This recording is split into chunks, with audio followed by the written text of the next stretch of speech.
Hello everyone, আজকে চলে আসলাম আবার একটা লিচু গাছের ভিডিও নিয়ে। আর লিচু গাছের পাতাটা পড়ে পুরো নিচটা একদম ভরে গেছে, তো সেই জন্যই আর কি লিচু গাছের পাতাগুলো সরিয়ে দিচ্ছি। আমার বরাবরই জানো তো লিচু গাছ খুব ভালো লাগে এবং লিচু ফলটাও খুব ভালো লাগে। আর আমাদের পাশে একটা জায়গা ছিল যেখানটায় বেশ লিচু গাছ ছিল, বিভিন্ন ধরনের গাছ ছিল। তবে তারা কোনো কারণবশত গাছগুলো কেটে ফেলেছে। আমার খুব খারাপ লাগে, কারণ আমার লিচু গাছ বা যে কোনো গাছ খুব ভালো লাগে।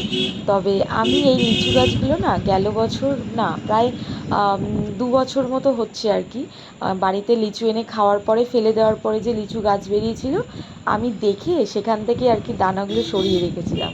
তো সেই দানাগুলো দিয়েই আর কি এই গাছগুলো তৈরি করা। আর সেটা টবে ছিল, আর আমি এখন এটাকে মাটিতে অনেক দিন আগেই লাগিয়ে ফেলেছি। তো সেই জন্যই আর কি পাতাটা ঝরে পড়ছে, আবার নতুন করে বেরোবে আর কি। তো এই ছিল আমার মানে গাছ, আর সেই জন্য একটু ভিডিও করলাম। আর এটাকে একটু যত্ন করে রাখছি যাতে আর কি কারোর পায়ে না লেগে গাছটা নষ্ট হয়। তাই চারিদিক থেকে ইট দিয়ে ঘিরে দিলাম। আর এই পাতাগুলো নিয়ে এখন বালতিতে ফেলে দেবো, যেটা আর কি করতে হয়। তো আমার এই ভিডিওগুলো কেমন লাগে অবশ্যই জানাবে, আর ভালো লাগলে অবশ্যই লাইক কমেন্ট শেয়ার করে দেবে। তো সবাইকে টাটা।